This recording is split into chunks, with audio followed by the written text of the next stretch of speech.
kegiatan aksi nyata diseminasi budaya positif di SD Impres 35 Paso dimulai. Yang terhormat Ibu Kepala SD Impres 35 Paso, Ibu Elsina SPD. Yang saya hormati Ibu Wakasek SD Impres 35 Paso, Ibu Widardi SPD. Yang saya hormati calon guru penggerak Angkatan 11 Kota Ambon, Bapak Aprianto Dom SPD. Dan yang saya hormati Bapak Ibu Dewan Guru SD Impres 35 Paso. Assalamualaikum warahmatullahi wabarakatuh. Salam sejahtera, shalom. Abea. Puji syukur patut kita semua panjatkan kehadirat Tuhan yang Maha Kuasa. Karena di siang hari ini kita semua boleh dipertemukan lagi dalam kegiatan aksi nyata diseminasi budaya positif di SD Impres 35 Paso dengan susunan acara sebagai berikut. 1. Pembukaan. 2. Doa. 3. Menyanyikan lagu Indonesia Raya. 4. Sambutan Kepala SD Impres 35 Paso. 5. Pemberian materi. Yang keenam, penutup. Kita berpindah ke acara yang kedua, doa. Kepada Ibu M. Pauno SPD, disilakan.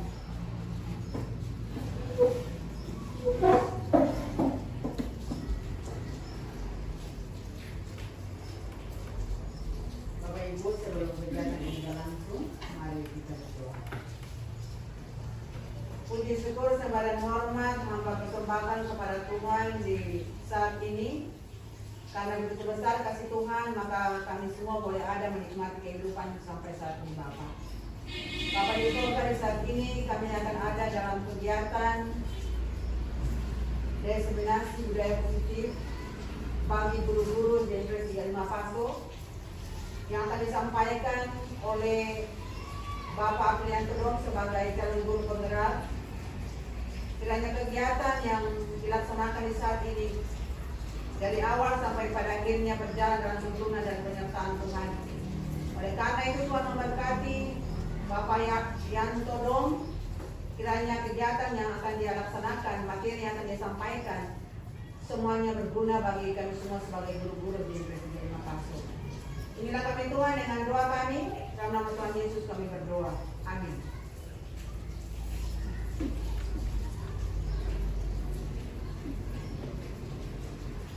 Menyanyikan lagu Indonesia Raya, hadirin disilahkan berdiri. Hallelujah.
Hadirin disilahkan duduk.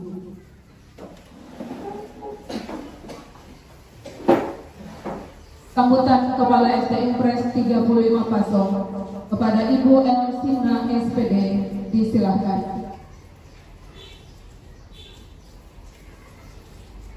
Assalamualaikum warahmatullahi wabarakatuh. Salam sejahtera bagi kita semua. Kabea. Yang kami hormati Adon selaku calon guru penggerak, Bapak Ibu Dewan Guru yang hari ini hadir bersama-sama untuk mengikuti kegiatan aksi nyata diseminasi budaya positif yang diberikan oleh Bapak kita, Bapak Aprianto Dom selaku calon guru penggerak angkatan ke-11 kepada kami guru-guru SD Impres 35 Pasong.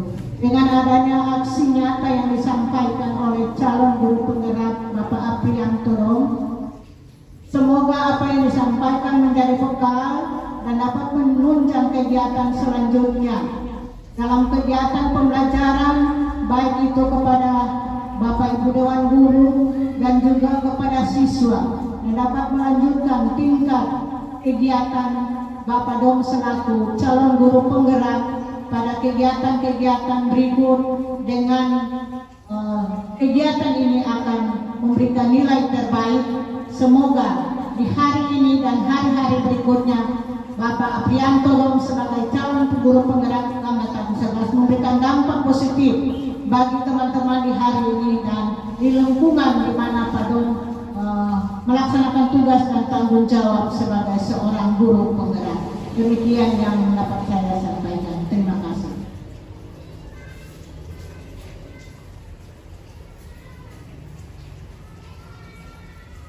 Bapak Ibu sekalian, di saat ini kita semua akan mendengarkan materi yang akan disampaikan oleh Bapak Aprianto Dom SPD. Oleh karena itu, kami mohon Bapak Ibu agar semuanya memiliki perhatian terhadap materi yang akan disampaikan. Kepada Bapak Aprianto Dom, disilakan.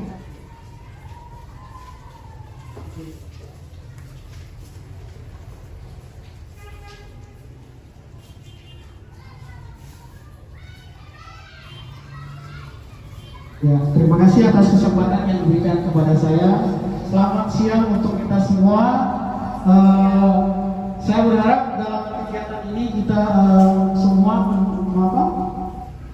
memberikan perhatian supaya apa yang bisa saya sampaikan ini bisa bermanfaat untuk rekan-rekan semua.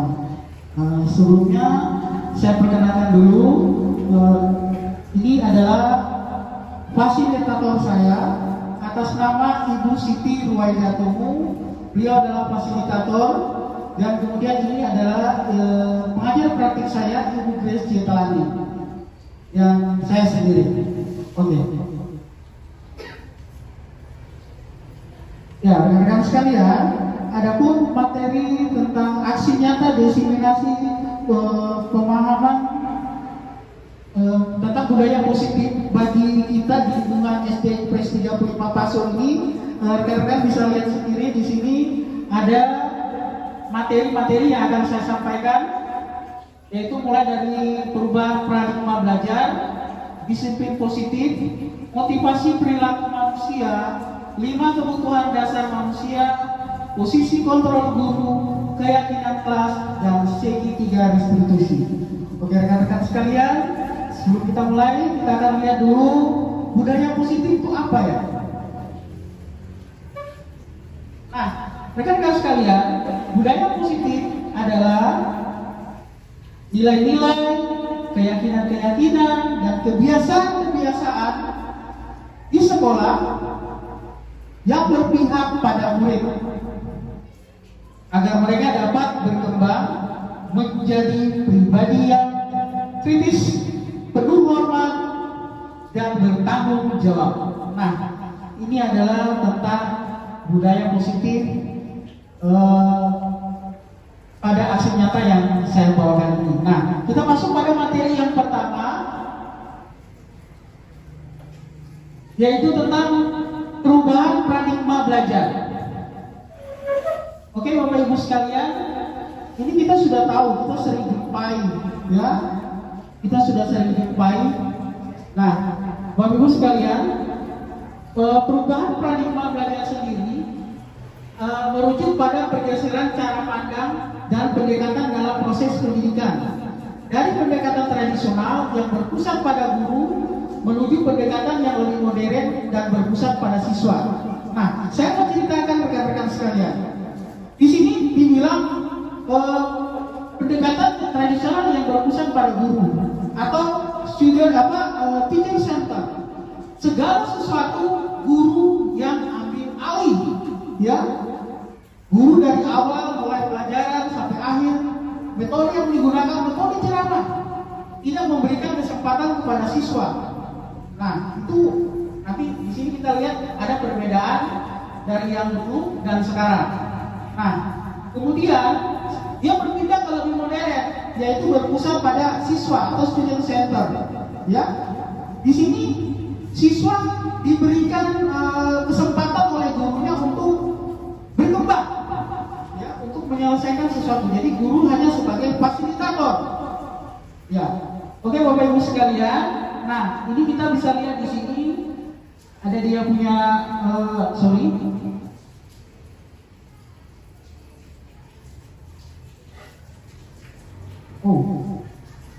ya, ini dulu kita lihat dulu ini guru sebagai pusat informasi, siswa pasif mendengarkan. Jadi guru hanya yang punya peran, siswa tidak, siswa pasif, siswa hanya mendengarkan. Nah, yang berikut, yang sekarang, ini ada 1, 2, 3, 4, 5 poin. Yang pertama, pembelajaran berpusat pada murid, ya. Atau yang tadi saya katakan bahwa student center tadi. Yang berikut, peningkatan keterampilan abad ke-21. Nah, siswa sekarang sudah terampil, ya. Kita memberi tugas kepada mereka sudah tidak susah-susah lagi. Tinggal mereka bilang, Pak, Mak, pinjam HP-nya dong Pak, atau Pak, saya pinjam HP. Buat apa? Buat cari tugas. Beda dengan kita dulu yang mungkin kita pergi ke perpustakaan atau mencari tugas. Anak-anak sekarang pada terampil. Yang berikut, integrasi teknologi, perpaduan teknologi, ya. Anak sekarang bisa mengakses teknologi macam-macam. Bisa dari gadget, handphone, atau mungkin dari PC. Ya, dia tidak punya PC di rumah, dia bisa pergi ke warnet. Ya, untuk membuat tugas. Yang berikut, pembelajaran lintas disiplin. Ya, pembelajaran lintas disiplin. Dia tidak hanya terpaku pada satu metode atau satu metode saja. Dia mencari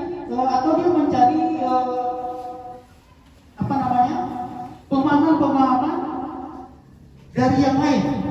Ya, jadi dia tidak hanya terpaku pada satu contoh pernyataan ahli bahwa ini seperti ini. Dia kombinasi. Yang berikut pengembangan karakter dan etika. Nah, pengembangan karakter dan etika ini sangat penting yang kita terapkan pada anak-anak sekarang, karena kita lihat bahwa anak-anak sekarang ini nilai karakternya mereka sudah mulai hilang. Ya, kadang mereka berjumpa dengan guru di sekolah di jalan aja mereka sudah tidak salam atau memberi hormat. Apalagi ya siswa-siswa kita yang sudah tamat dari sekolah kita, mungkin mereka cuek atau anggap hal biasa saja. Ya, seperti itu rekan-rekan. Next kita lanjut tentang disiplin positif.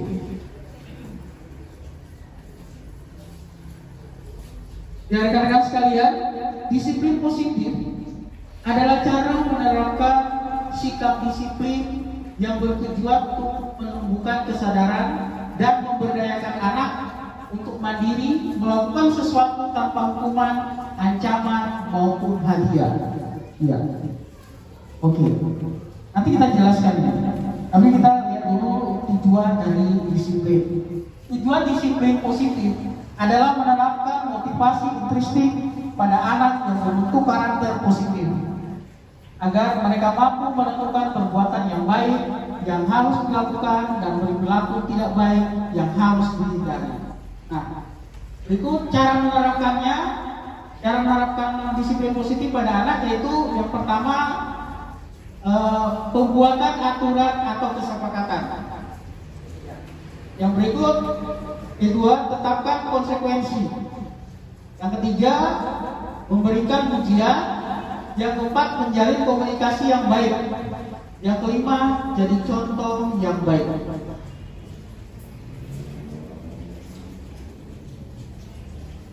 Berikut kita masuk pada motivasi perilaku manusia. Motivasi perilaku manusia adalah dorongan yang membuat seseorang bertindak atau berperilaku dengan cara tertentu. Nah, di sini ada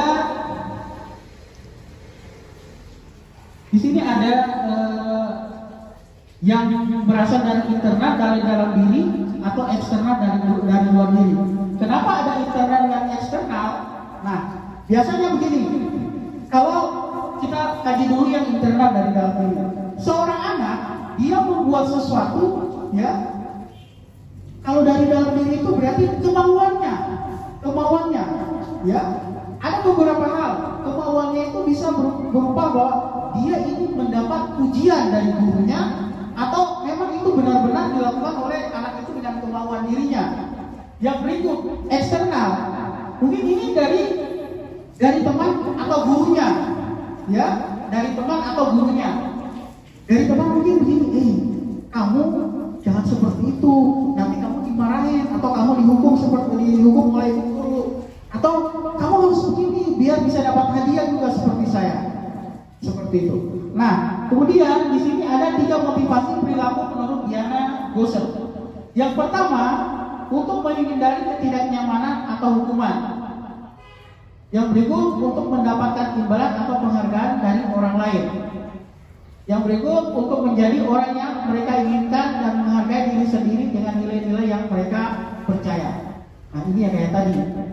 Kadang seseorang anak dia mencoba untuk menghindari dari ketidaknyamanan atau hukuman.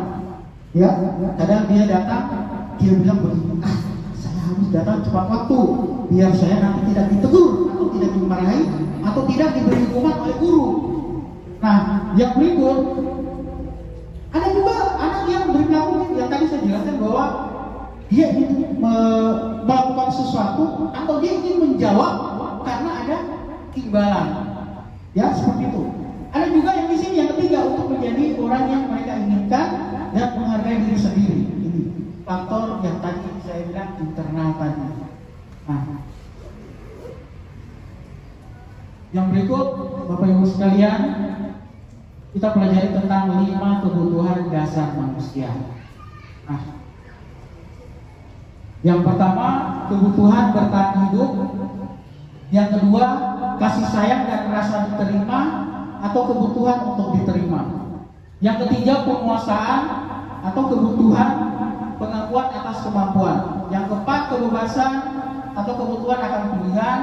Yang kelima, kesenangan, kebutuhan untuk merasa senang.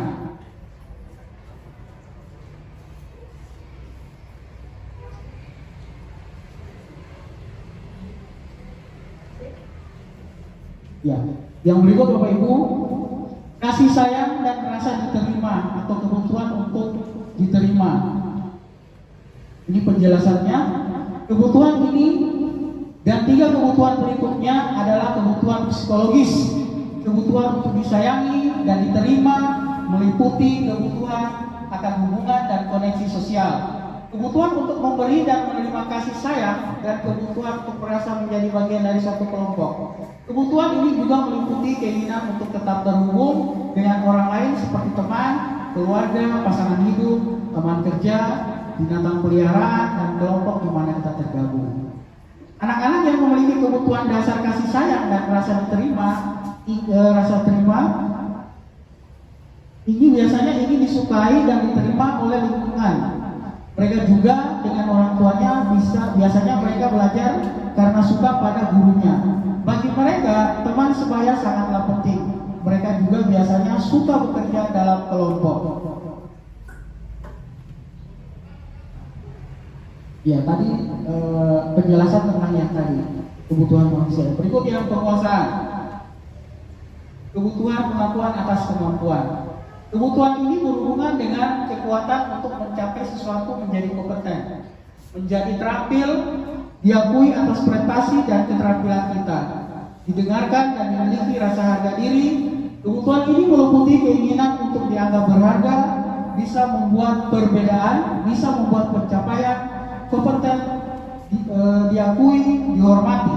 Ini meliputi self-esteem dan keinginan untuk meninggalkan pengaruh. Anak-anak yang memiliki kebutuhan dasar akan penguasaan yang tinggi biasanya selalu ingin menjadi pemimpin. Mereka juga suka mengamati sebelum mencoba hal baru dan merasa kecewa bila melakukan kesalahan. Mereka juga biasanya rapi, sistematik, dan selalu ingin mencapai yang terbaik.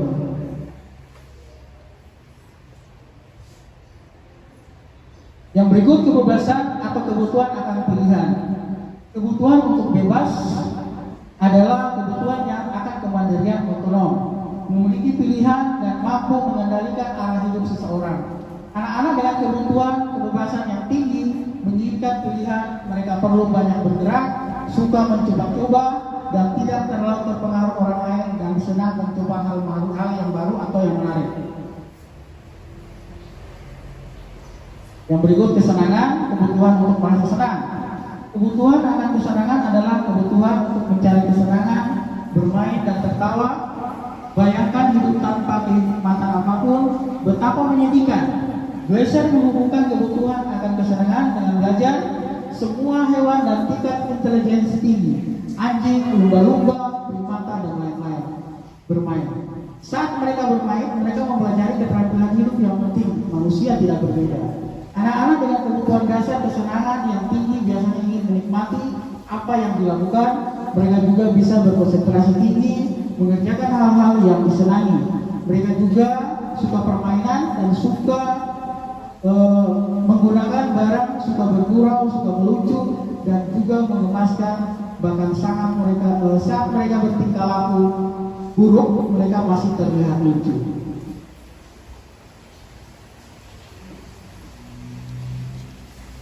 Nah, sekarang kita berpindah kepada 5 posisi kontrol. Nah, jadi sebagai guru kita harus mempunyai 5 posisi kontrol dalam menerapkan disiplin positif. Yang pertama, guru sebagai penghukum. Yang berikut, guru sebagai pembuat merasa bersalah. Yang berikut, guru sebagai teman, guru sebagai pemantau, guru sebagai manajer. Nah, kali ini saya akan memberikan video. Ya, Bapak Ibu bisa melihat. Ya, silakan.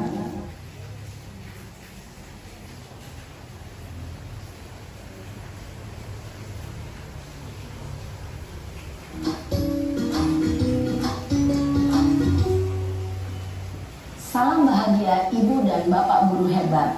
Dalam penerapan disiplin positif restitusi, salah satu program yang dikembangkan adalah 5 posisi kontrol.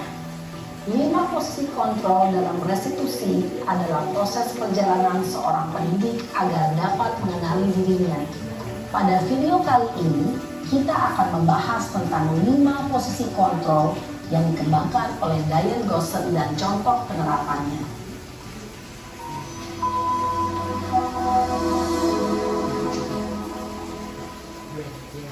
5 posisi kontrol itu adalah: 1.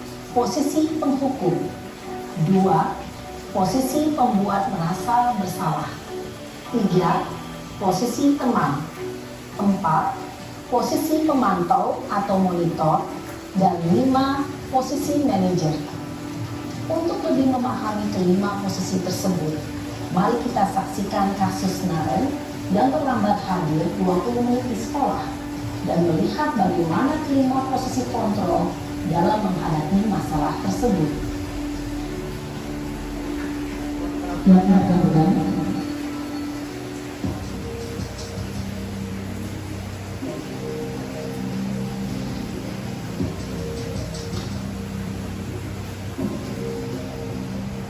Naren! Sini kamu! Selamat pagi, Bu. Selalu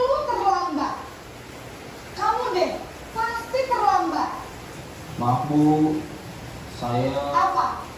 Apa coba? Alasan kamu apa lagi? Kapan sih kamu tidak terlambat? Malas sekali ya kamu jadi anak. saya Dasar pemalas. Gak kapok-kapok sih kamu. Sudah berapa kali terlambat? Sana, kamu keliling lapangan basket 2 kali. kenapa saya harus ke lapangan basket, Bu? Kenapa? Kamu melawan ibu? Berani-beraninya jawab. Sudah terlambat, masih berani jawab pula. Sekarang, keliling lapangan basket 5 kali sekalian. Biar kapok. Cepat. Pergi sana ke lapangan basket. Posisi penghukum biasanya berbicara dengan nada tinggi, menghardik, menunjuk-nunjuk, menyakiti, dan menyindir. Hukuman bisa berupa fisik maupun psikis. Ibu dan bapak guru hebat. Dampak yang terjadi pada murid ketika guru berada pada posisi penghukum adalah murid cenderung akan memberontak, bahkan menyimpan dendam.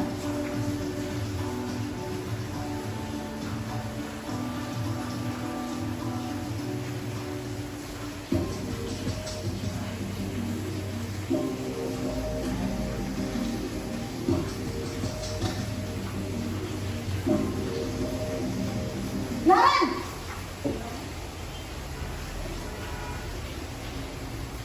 Selamat pagi, Bu. Naren. Kamu kenapa terlambat lagi, nak? Ya Tuhan, Naren. Kamu senang ya bikin ibu susah ya? Kalau kamu terlambat lagi, nanti ibu yang ditegur bapak kepala sekolah, nak. Disangka ibu tidak bisa membina kamu. Duh, gimana ini? Maaf, Bu. Duh, Gusti Naren. Kamu suka ya kalau ibu ditegur bapak kepala sekolah? Terus, sekarang ibu harus tulis apa yang di buku absen? Ini kamu sudah sering terlambat loh. Ibu harus apa coba? Maaf, Bu. Maaf sekali. Ya sudah, lain kali jangan bikin ibu susah lagi ya nak ya. Ibu tidak akan kuat lagi kalau kamu begini terus. Bisa jantungan kalau ibu tegur bapak kepala sekolah. Sana cepat ke kelas. Maaf ya, Bu. Maaf sekali.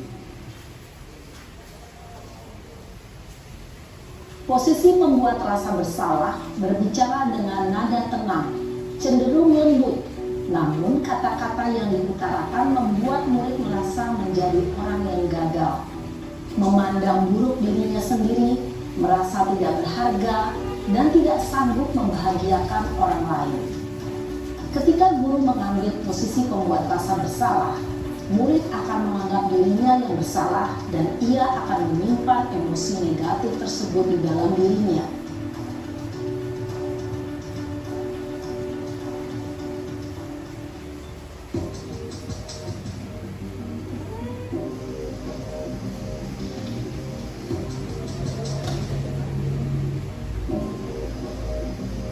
Naren!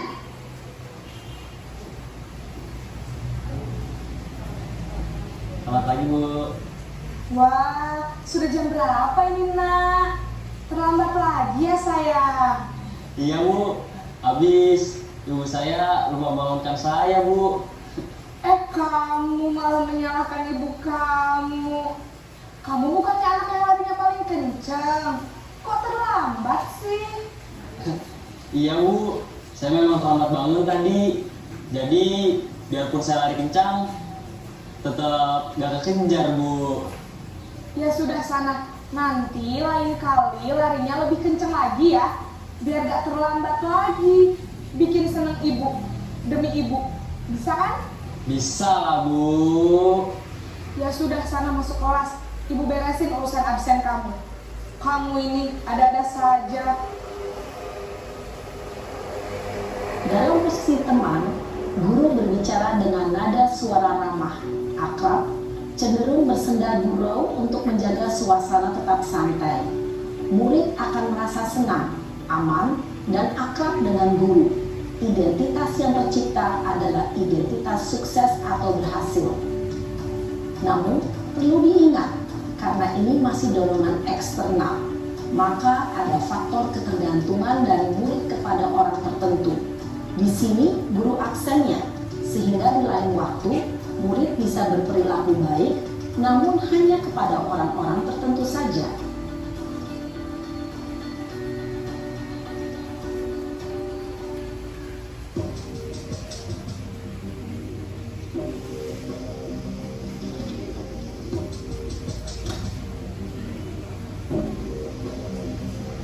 Naren,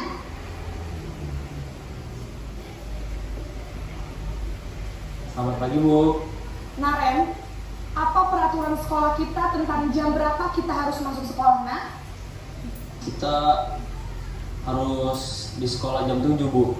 Iya betul, sekarang sudah jam 7.20. Naren sudah tahu konsekuensinya jika terlambat hadir. Paham, Bu. Saya harus tinggal kelas pas jam istirahat selama 20 menit. Iya benar, konsekuensinya demikian.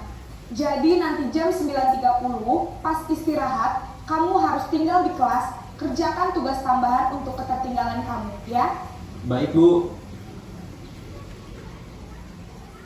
Posisi pemantau mengandalkan penghitungan atau data untuk mengontrol murid. Guru mengarahkan murid berdasarkan peraturan dan konsekuensi. Seorang pemantau menunjukkan bahasa tubuh dan ekspresi wajah yang datar dan cenderung formal.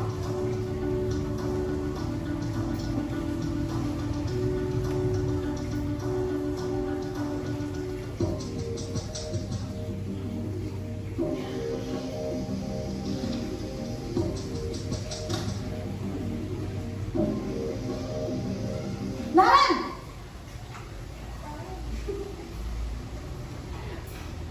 Selamat pagi, Bu. Selamat pagi, Naren. Maaf, Bu. Saya terlambat. Iya, sekolah masuknya jam 7, sekarang sudah jam 7.20. Jadi sekarang bagaimana ini, Naren? Maaf, Bu. Saya lupa setel alarm saya semalam. Baiklah, menurut kamu, keyakinan sekolah yang mana yang perlu kamu tingkatkan? Menghargai diri sendiri dan orang lain mungkin ya, Bu. Setuju. Jadi, apakah Naren meyakini prinsip saling menghormati tersebut? Iya, Bu. Saya meyakininya. Apakah Naren bersedia memperbaiki masalah keterlambatan ini? Bersedia, Bu. Bagaimana kamu akan perbaiki masalah keterlambatan ini? Saya akan coba untuk tidak lupa menyetel alarm saya, Bu.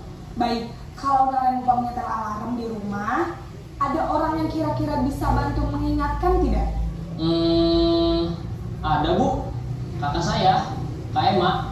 Ada lagi selain Kak Emma? Selain Kak Emma, ada ibu saya. Baik, jadi yang mengingatkan Naren adalah Kak Emma dan ibu kamu ya? Kira-kira akan mulai setel alarm kapan nih, Naren? Setelah pulang sekolah, akan segera saya lakukan.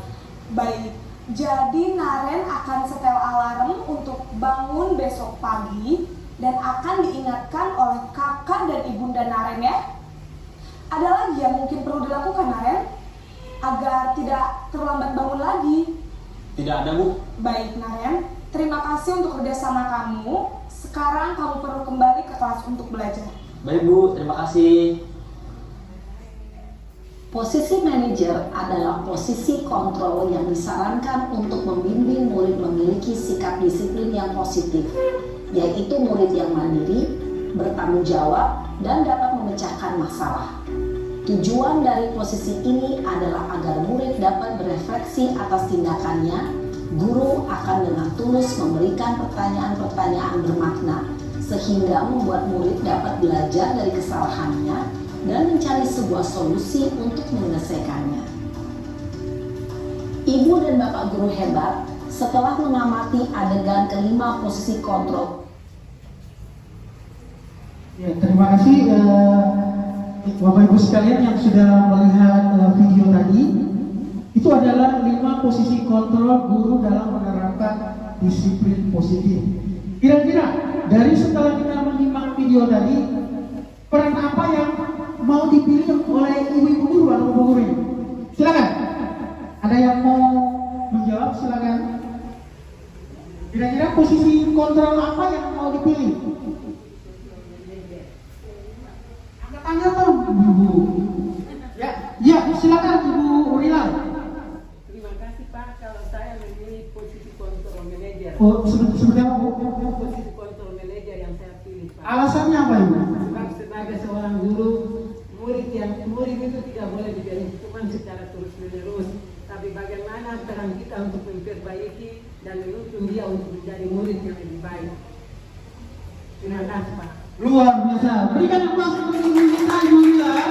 Ya, jawaban yang sangat menarik dan sangat terbaik jawabannya. Nah, jadi yang jelas Bapak Ibu sekalian, 5 posisi kontrol guru yang harus kita ambil, yaitu posisi kontrol manajer, yang mana pada posisi itu kita bisa mengarahkan siswa, kita dapat memberikan solusi kepada siswa agar siswa tersebut bisa menyelesaikan masalahnya. Oke, terima kasih. Next kita lanjutkan. Sekali lagi berikan aplaus untuk kita semua.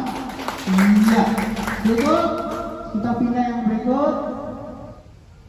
Nah, ini tadi setelah nonton video tadi, ini ada sedikit penjelasan. Nah, yang pertama, guru sebagai penghukum.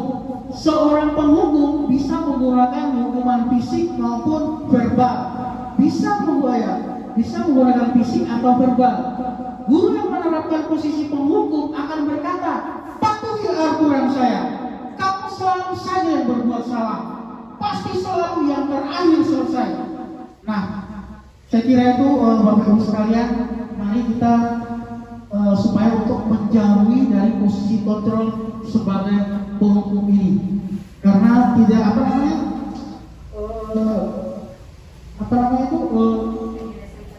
tidak menyelesaikan masalah, dan kita juga bisa membunuh karakter seorang anak. Ya. Next yang berikut, guru sebagai membuat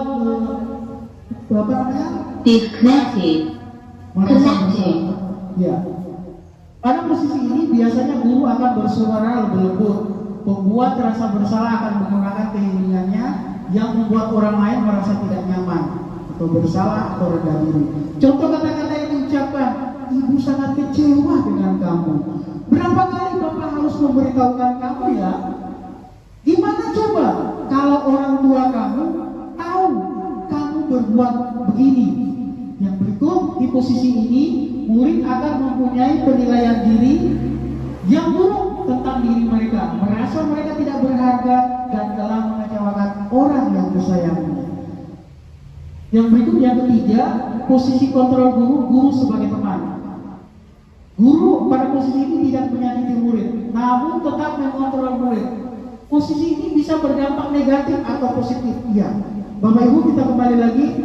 Guru yang selalu menganggap siswanya teman, kadang ada dampak negatif dan dampak positif. Ya, dampak negatif seperti ini. Hanya pada guru tersebut murid itu tunduk atau dia dengar. Tapi kalau guru yang lain tidak mungkin dia dengar. Ya, hanya guru tertentu saja. Yang berikut, kalau yang positif tentu dia akan berubah perilakunya. Yang berikut, positif di sini berupa hubungan baik yang terjalin antara guru dengan murid. Itu positif sekali. Guru di posisi ini akan berkata, ayo bantulah demi Bapak ya, ayo bantulah demi Ibu ya. Seperti yang tadi Ibu Guru katakan pada Naret. Yang berikut, ayo ingat, tidak bantuan Ibu selama ini. Ya sudah, kalau ini tidak apa-apa, nanti Ibu bantu bereskan. Oke, seperti yang tadi kita simak di video. Yang berikut, posisi kontrol yang keempat, guru sebagai pemantau. Ya, memantau berarti mengawasi. Pada saat ini kita memantau, kita bertanggung jawab atas perilaku orang yang kita awasi. Posisi pemantau berdasarkan pada peraturan-peraturan dan konsekuensi. Seorang pemantau sangat mengandalkan perhitungan, catatan, data yang dapat digunakan sebagai bukti atas perilaku seseorang. Pertanyaan yang diajukan oleh seorang pemantau yaitu, apa peraturan di sekolah kita? Apa yang telah kamu lakukan? Kamu tahu sanksi atau apa konsekuensinya jika melanggar peraturan sekolah? Nah, yang berikut, yang terakhir, guru sebagai manajer. Nah, manajer adalah posisi di mana guru berbuat sesuatu bersama-sama dengan murid, mempersilakan murid mempertanggungjawabkan perilakunya, mendukung murid agar dapat menemukan solusi atau permasalahannya sendiri. Di posisi ini, murid diajak untuk menganalisis kebutuhan dirinya maupun kebutuhan orang lain, dan guru dapat berkolaborasi dengan murid untuk memperbaiki kesalahan yang telah dibuat. Nah,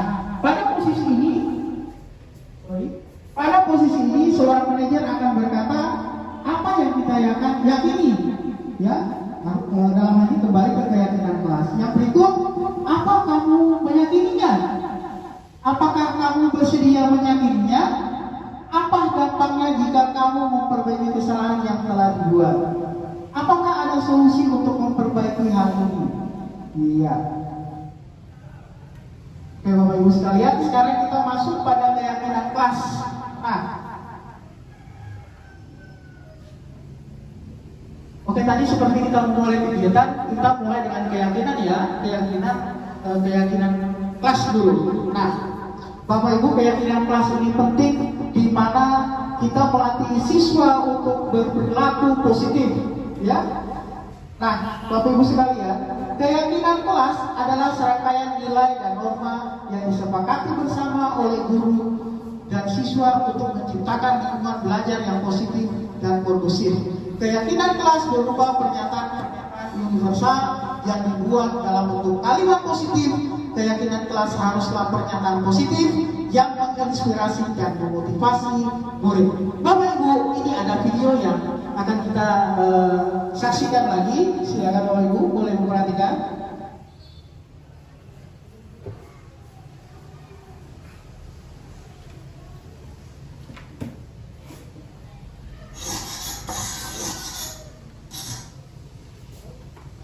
Salam dan bahagia Ibu dan Bapak Guru. Selamat datang kembali di modul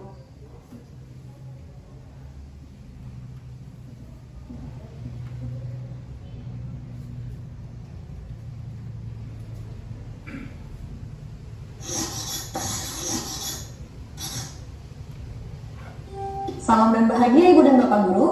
Selamat datang kembali di modul hukuman versus konsekuensi versus restitusi. Apakah sampai saat ini Ibu dan Bapak Guru sudah siap untuk mempraktikkan proses restitusi di kelas? Namun sebelum itu, kita akan belajar terlebih dahulu mengenai keyakinan kelas yang nantinya akan membantu guru dalam membimbing muridnya sampai melakukan restitusi.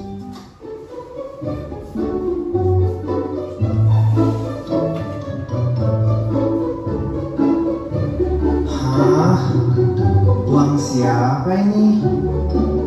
Bu Guru, saya mau uang.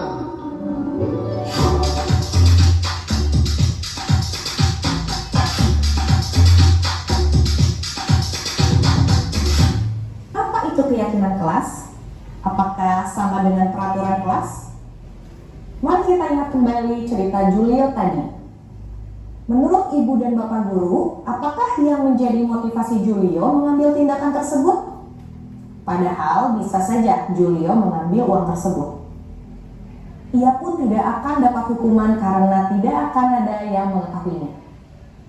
Tidak ada juga penghargaan yang didapatkannya dari mengembalikan uang tersebut. Julio bertindak berdasarkan keyakinannya, yaitu tidak mengambil sesuatu yang bukan haknya. Mengapa keyakinan kelas, bukan peraturan kelas? Mari kita lihat contoh peraturan kelas PKB berikut. 1. Membuang sampah pada tempatnya. Yang kedua, merapikan kembali mainan setelah digunakan. Dan yang ketiga, melepaskan sepatu saat masuk kelas. Jika diperhatikan, tujuan dari ketiga peraturan itu adalah untuk kebersihan atau kenyamanan di kelas. Nilai-nilai kebersihan dan kenyamanan inilah yang disebut sebagai keyakinan, yaitu nilai-nilai kebajikan atau prinsip-prinsip universal yang disepakati bersama secara universal. Lepas dari latar belakang suku, negara, bahasa, maupun agama. Menurut David Gordon pada bukunya Restitution Restructuring School Discipline, suatu keyakinan akan lebih memotivasi seseorang dari dalam atau motivasi intrinsik. Seseorang akan lebih tergerak dan bersemangat menjalankan keyakinannya daripada mengikuti serangkaian peraturan. Begitu pula dengan murid-murid kita. Peraturan biasanya rinci dan konkret. Suatu kelas bisa memiliki lebih dari satu peraturan yang berkaitan dengan kebersihan dan kenyamanan. Peraturan juga bisa bertambah seiring waktu. Sedangkan keyakinan bersifat lebih abstrak dan universal dibanding peraturan. Segala sesuatu yang berkaitan dengan kenyamanan terkandung dalam satu keyakinan. Jika suatu saat ada murid kelas TKB yang makan di kelas dan berceceran, bisa saja guru harus menambah lagi peraturan baru, yaitu tidak makan di dalam kelas. Sedangkan jika memakai keyakinan kelas, guru hanya perlu mendalami kembali nilai keyakinan kepada muridnya yang nantinya berujung ke restitusi. Bagaimana membentuk keyakinan kelas? Keyakinan kelas akan menjadi keyakinan bersama seluruh anggota kelas. Lalu, bagaimana cara membentuk keyakinan kelas ini? Ada beberapa hal perlu diperhatikan terkait keyakinan kelas. Yang pertama, pembuatan keyakinan kelas melibatkan semua warga kelas. Yang kedua, keyakinan kelas hendaknya tidak terlalu banyak, sehingga mudah diingat dan dipahami oleh semua warga kelas. Yang ketiga, menggunakan kalimat positif. Yang keempat, keyakinan kelas sebaiknya sesuatu yang dapat diterapkan di lingkungan tersebut. Dan yang kelima, perlu adanya tinjauan kembali keyakinan kelas dari waktu ke waktu agar tetap relevan. Berikut langkah praktis yang Ibu dan Bapak Guru bisa terapkan saat pembentukan keyakinan kelas. Yang pertama, membuka ruang diskusi. Memberikan kesempatan untuk semua murid menyampaikan masukannya mengenai keyakinan kelas yang perlu disepakati. Jika murid belum terbiasa dengan istilah keyakinan, maka bisa diajak dulu untuk mengusulkan peraturan. Yang kedua, mencatat. Mencatat semua pendapat murid di papan tulis atau kertas besar, sehingga semua bisa melihat hasil. Jika menemukan kalimat negatif, ubahlah dulu menjadi kalimat positif. Contohnya, jika ada yang mengusulkan peraturan tidak memotong pembicaraan teman, maka diubah terlebih dahulu menjadi kalimat positif, menghargai yang berbicara. Yang ketiga, merumuskan keyakinan. Ajak murid untuk menentukan nilai kebajikan atau keyakinan yang menjadi inti dari peraturan tersebut. Apa nilai atau inti dari peraturan nomor 1, 6, dan 7? Bimbing murid sampai terumuskan menjadi satu keyakinan. Ketiga peraturan ini dapat disarikan menjadi satu keyakinan, yaitu hormat atau menghormati semua orang dan barang milik orang lain. Peraturan nomor 2 dan 3 dapat disarikan menjadi satu keyakinan, yaitu bekerja dengan baik dan tekun. Peraturan nomor 4, 5, dan 8 dapat disarikan menjadi satu keyakinan, yaitu semua orang ingin merasa diterima dan dimiliki. Yang keempat, tinjau ulang. Guru perlu meninjau kembali butir-butir keyakinan dari semua peraturan yang sudah disarikan. Ingat bahwa sebaiknya keyakinan kelas tidak terlalu banyak agar mudah diingat. Direkomendasikan berkisar 3-7 keyakinan yang dapat disesuaikan dengan jenjang kelasnya. Dan yang kelima, membuat pernyataan keyakinan. Pastikan semua warga kelas memahami makna dari keyakinan tersebut. Guru dapat mengajak murid untuk merumuskan pernyataan keyakinan yang dapat dipahami bersama.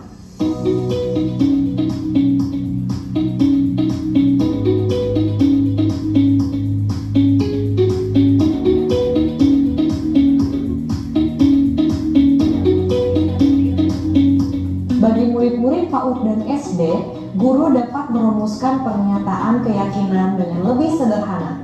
Kemudian, tempelkan gambar yang merepresentasikan setiap keyakinan. Misalnya, keyakinan hormat disederhanakan menjadi setiap anggota kelas perlu saling menghormati dan merasa aman. Keyakinan bekerja dapat disederhanakan menjadi setiap anggota kelas perlu menjadi dirinya yang terbaik. Keyakinan diterima dan dimiliki dapat disederhanakan menjadi setiap anggota kelas perlu saling membantu. Yang keenam, tanda tangan. Setelah keyakinan kelas selesai dibuat, semua murid dan guru menyetujui dengan menandatangani keyakinan kelas tersebut. Yang ketujuh, pajang. Pasang keyakinan kelas di dinding kelas yang mudah dilihat semua warga kelas.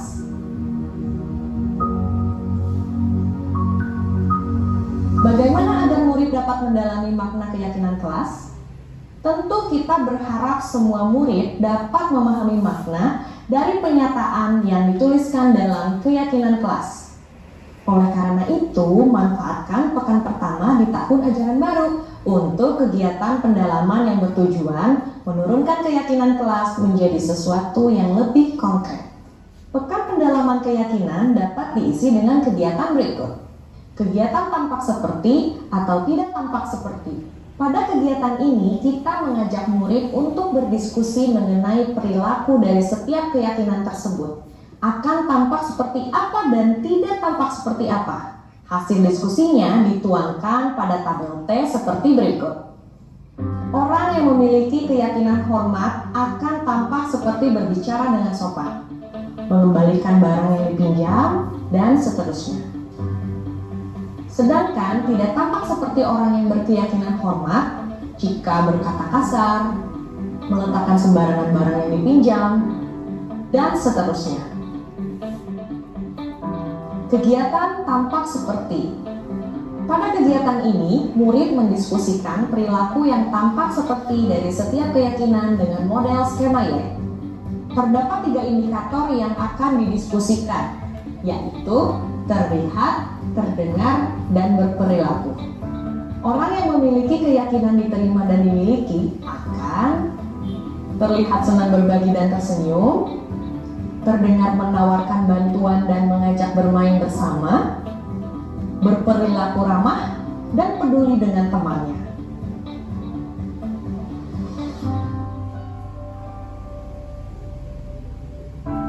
Kegiatan tugas saya, tugas kamu.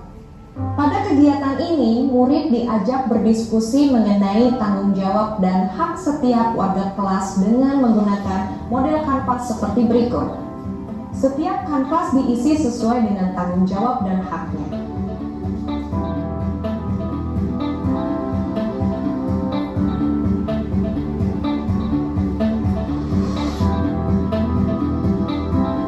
Ketiga rekomendasi kegiatan ini dapat dilakukan secara berkelompok maupun individu. Ibu dan Bapak guru dapat menyesuaikan dengan kondisi kelas masing-masing. Hasil diskusi kemudian dipresentasikan kepada seluruh kelas dan dipasang di dinding kelas untuk menguatkan pemahaman. Untuk PAUD dan SD kelas kecil, guru dapat menyiapkan ulang dalam bentuk gambar. Untuk pembelajaran jarak jauh, kegiatan dapat tetap dilakukan dengan menggunakan alat bantu papan tulis bersama seperti Jamboard atau Padlet untuk menuliskan usulan, keyakinan, serta tabel atau kanvas. Sedangkan ruang diskusi dapat menggunakan ruang virtual, breakout room, bahkan grup WhatsApp. Ibu dan Bapak guru memiliki keyakinan kelas akan membantu proses pembentukan sikap disiplin positif pada murid. Pembuatan keyakinan perlu melibatkan seluruh anggota kelas dan maknanya dipahami dengan baik. Jadi, kalau ada tindakan yang bertentangan dengan nilai-nilai keyakinan kelas, guru bisa mengajak murid melakukan refleksi dengan mengacu pada keyakinan tersebut.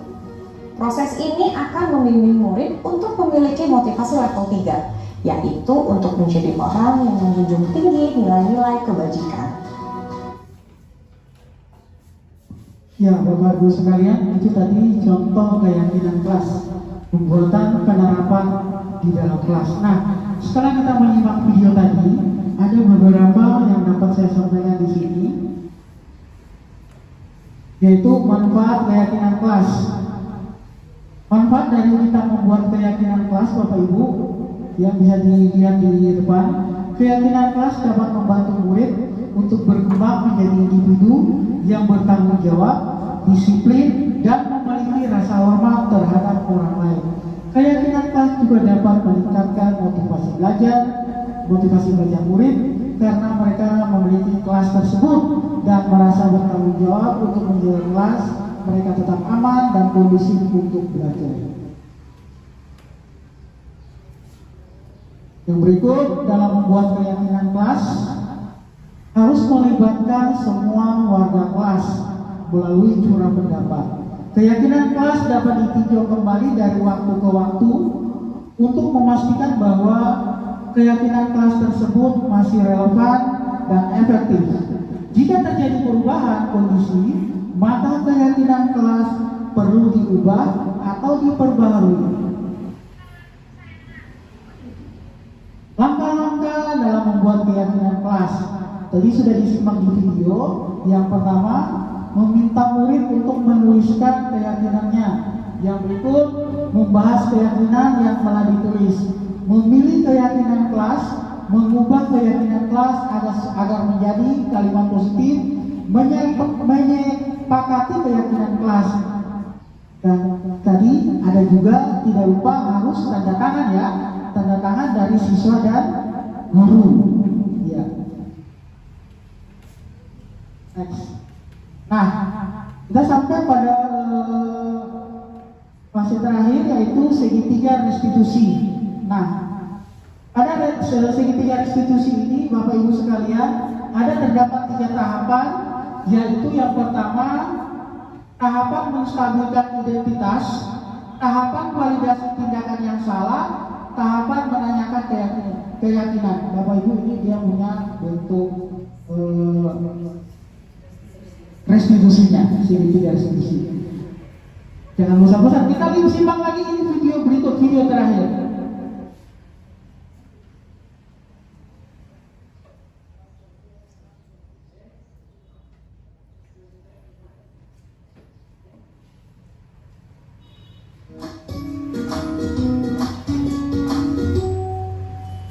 Salam dan bahagia Ibu dan Bapak guru hebat.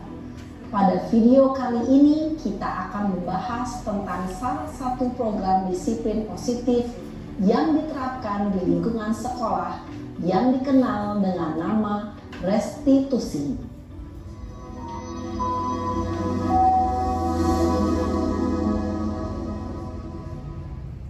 Restitusi dikembangkan oleh pakar pendidikan Diane Gosson, berlandaskan pada teori kontrol Dr. William Glasser. Segitiga restitusi adalah suatu proses dialog yang dijalankan oleh guru atau orang tua agar dapat menghasilkan murid yang mandiri dan bertanggung jawab. Pada saat guru di posisi manajer, aspek yang dikembangkan pada murid adalah motivasi intrinsik, sehingga penanaman nilai-nilai kebajikan dapat tumbuh dan berkembang menjadi suatu kebiasaan positif yang akhirnya membentuk karakter murid. Proses dialog ini terdiri dari 3 langkah yang digambarkan pada ketiga sisi pada segitiga restitusi. Sisi pertama adalah menstabilkan identitas. Sisi yang kedua adalah validasi tindakan yang salah. Dan sisi yang ketiga adalah menanyakan keyakinan. Ibu dan Bapak guru, berikut ini akan ditunjukkan bagaimana seorang guru berada dalam posisi manajer menggunakan penerapan segitiga restitusi.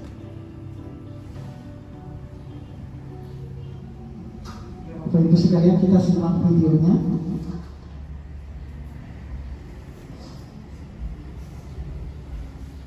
Siang Sarah. Siang Pak. Sudah lama nggak ketemu Sarah. Kenapa hari ini ada di sini? Kesel Pak, kesel banget. Masa aku dikatain tukang fitnah Pak? Ya aku marah lah. Aku balik ngatain Eka di depan kelas. Kesel banget. Oh begitu. Ya pasti kamu marah dan kesal. Bapak juga akan marah apabila ada yang menuduh Bapak seperti itu. Kemudian pada saat itu kamu mau melakukan apa? Ya saya langsung ngatain Eka lah Pak. Kesel banget. Saya bentak-bentak dia depan teman-teman lain. Oh begitu. Pasti kamu melakukan seperti itu karena suatu alasan tertentu kan? Iyalah, masa saya diam saja Pak? Ya saya bela diri lah. Masa saya dituduh tukang fitnah? Ya wajar lah. Mempertahankan harga diri itu sesuatu yang penting buat kamu. Untung kamu tidak bertindak lebih gegabah lagi. Hanya membentak-bentak. Iya Pak. Untung saya masih bersabar dan hanya membentak saja. Sudah gemes padahal. Saya pasti bela diri lah. Ya pasti ya. Tapi kamu memilih untuk tetap bertahan dan bersabar. Kamu memilih untuk tidak berbuat lebih parah lagi, bukan? Iya. Nah, sekarang coba kita lihat lagi tindakan kamu yang bentak-bentak Eka di kelas. Tindakan kamu itu kira-kira sesuai dengan keyakinan kelas atau prinsip kamu tidak? Enggak lah Pak, capek Pak jadi pemarah. Jadi keyakinan atau prinsip mana yang kurang sesuai dengan keinginan kamu? Ya, saya sebenarnya sangat menghargai orang lain. Mungkin saat itu saya menjadi emosi, jadi tidak menunjukkan sikap itu. Kamu meyakini tidak? Menghargai orang lain itu penting buat kamu. Yakinlah Pak. Iya, setuju. Kita harus saling menghargai. Namun, ada juga keyakinan yang kita sepakati yang perlu kita jalankan apabila kita sedang marah, bukan? Ya, saya bisa lebih proaktif, mulai dengan diri sendiri. Saya bisa jadi lebih bersabar, mengambil waktu jeda untuk berpikir mau apa selanjutnya. Kira-kira kamu bersedia memperbaiki masalah ini tidak? Bersedia Pak. Kalau kamu memperbaiki masalah ini, kamu akan menjadi orang seperti apa? Saya akan menjadi orang yang bertanggung jawab kali ya Pak. Dan senantiasa proaktif. Iya, menurut kamu bagaimana rasanya menjadi orang seperti itu? Ya nyaman lah, bangga bisa bersabar dan menahan diri. Baiklah kalau begitu. Yuk kita pikirkan bagaimana memperbaiki masalah ini.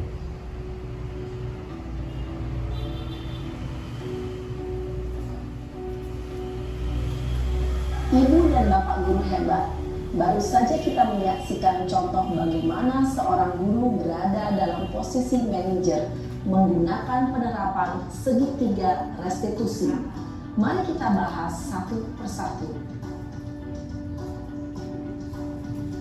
Pada sisi pertama, menstabilkan identitas berdasarkan pada prinsip bahwa membuat kesalahan adalah bagian dari proses pembelajaran. Sisi pertama dari segitiga ini berperan menggeser identitas murid dari identitas gagal ke identitas sukses. Murid yang sedang bertingkah laku yang tidak pantas atau menarik diri saat itu sedang mengalami identitas gagal. Bila kita mengkritiknya, maka posisinya tidak akan berubah. Kita bisa mengajukan pernyataan-pernyataan ini. 1. Membuat kesalahan sesuatu yang wajar. 2. Manusia tidak ada yang sempurna. 3. Tidak menanyakan kesalahannya. Saya lebih fokus bagaimana memperbaiki masalah ini.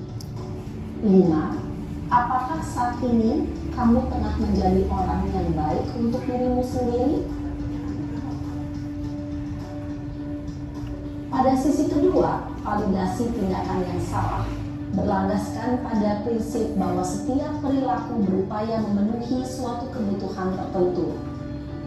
Guru yang telah memahami teori kontrol akan bergeser dari pemikiran stimulus respon menjadi proaktif dan mencoba untuk mengenali tujuan dari perilaku murid, mengenali dan mengakui kebutuhan murid ini dapat memperbaiki hubungan dengan murid tersebut. Pernyataan atau pertanyaan bisa disampaikan dengan nada suara tidak menghakimi atau memojokkan, sehingga dapat mengembalikan murid pada posisi positif. 1. Kamu bisa saja bertindak lebih gegabah lagi dari ini. 2. Kamu bukan melakukannya tanpa suatu alasan tertentu. 3. Kamu melakukannya karena mempertahankan sesuatu yang penting bagimu. 4. Mungkin kamu bisa mempelajari suatu perilaku baru yang lebih efektif.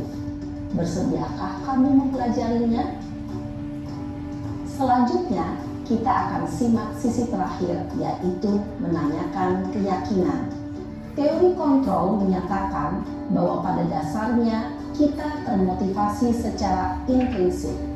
Pada saat perilaku yang salah telah divalidasi dan identitas sukses telah stabil, maka murid telah siap mengaitkan keyakinan-keyakinannya dengan tindakannya yang salah dan pemikirannya telah bergeser ingin menjadi orang yang dituju. Pertanyaan pertanyaan ini dapat mengaitkan keyakinan-keyakinan yang dianut murid. 1. Sebagai keluarga atau kelas, apa yang kita yakini? 2. Nilai-nilai apa yang telah kita sepakati? 3. Seperti apa gambaran sebuah kelas yang ideal bagi kamu? 4. Kamu ingin menjadi orang seperti apa?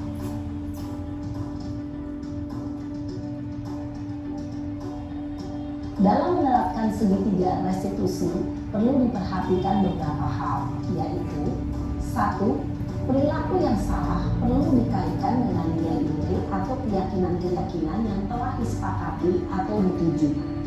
2. Kesediaan orang yang melakukan kesalahan untuk memperbaiki masalah. 3. Pemecahan masalah sebisa mungkin relevan atau memiliki hubungan dengan masalah yang ada. 4. Usaha. Perlu adanya suatu usaha perbaikan dari pihak yang berbuat kesalahan. 5. Waktu. Perlu didedikasikan waktu dari pihak yang berbuat kesalahan. Tanyakan kapan akan mulai diberlakukan usaha untuk memperbaiki masalah. Ya Bapak Ibu, tadi adalah video tentang segitiga restitusi, yang mana segitiga restitusi tadi dimulai dari tahapan yang pertama, yaitu menstabilkan identitas. Yang kedua,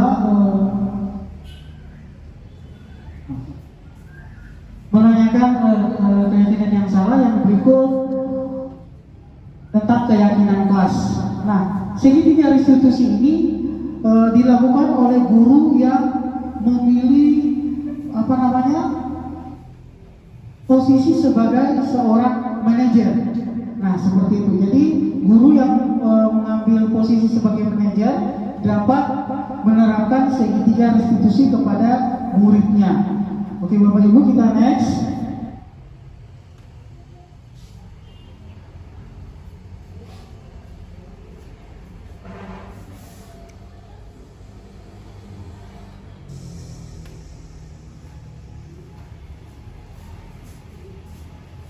Nah, tadi kita ulangi lagi segitiga restitusi. Yang pertama, tahap stabilkan identitas.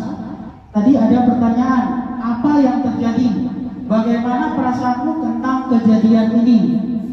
Yang berikut, tahap yang kedua, tahap validasi tindakan yang salah. Pertanyaannya, mengapa kamu melakukan hal itu? Apa yang kamu pikirkan saat itu? Termasuk yang terakhir, tahap menanyakan keyakinan atau pertanyaan. Tahap menanyakan keyakinan. Pertanyaannya, apakah bisa kita lakukan untuk memperbaiki situasi ini? Bagaimana kita bisa mencegah hal ini terjadi lagi? Ya Bapak Ibu, itu saja yang dapat saya sampaikan dalam aksi nyata diseminasi budaya positif di lingkungan kerja kita STIPRES 35 Paso. Kurang dan lebihnya saya mohon maaf. Wassalamualaikum warahmatullahi wabarakatuh.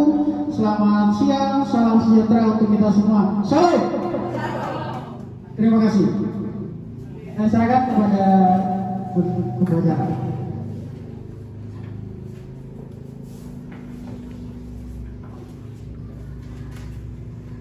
Ya, Bapak Ibu, demikian materi yang boleh disampaikan oleh Bapak Aprianto Dong, SPD di saat ini selaku calon guru penggerak angkatan ke-11 Kota Ambon. Mudah-mudahan materi yang telah disampaikan di hari ini boleh memberikan manfaat yang sangat penting untuk kita semua selaku Bapak dan Ibu guru dalam menjalankan tugas untuk mendidik anak-anak ke depan.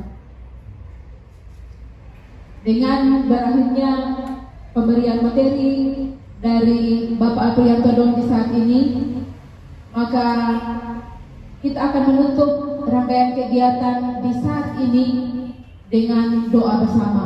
Oleh karena itu, kepada Ibu M. Urilal SPD disilahkan.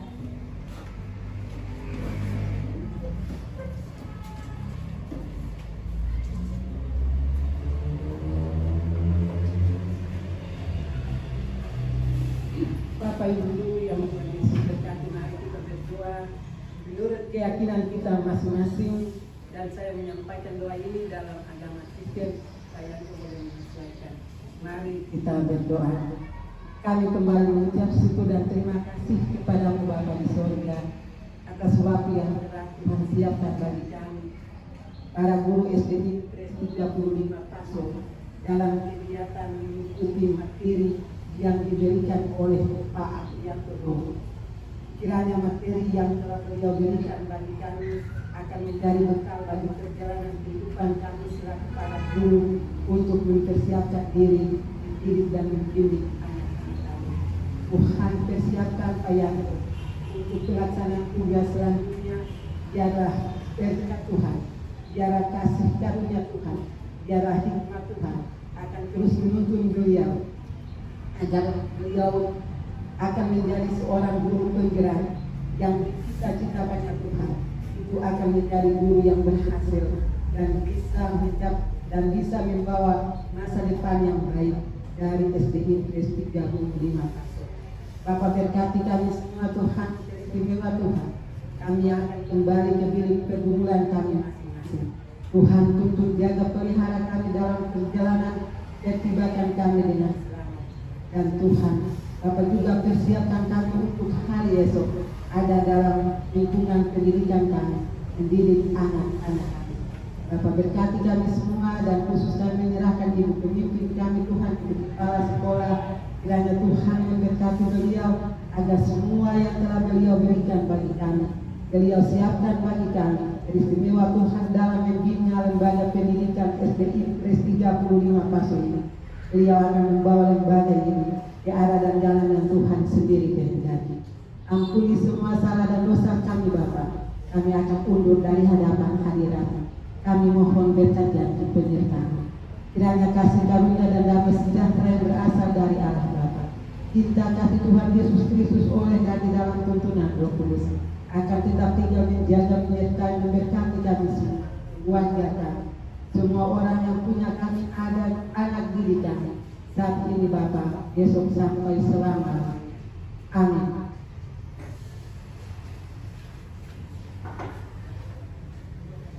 Ya, dengan berakhirnya doa tadi, maka berakhir sudah seluruh rangkaian kegiatan aksi nyata diseminasi budaya positif di SD Impres 35 Paso. Assalamualaikum warahmatullahi wabarakatuh.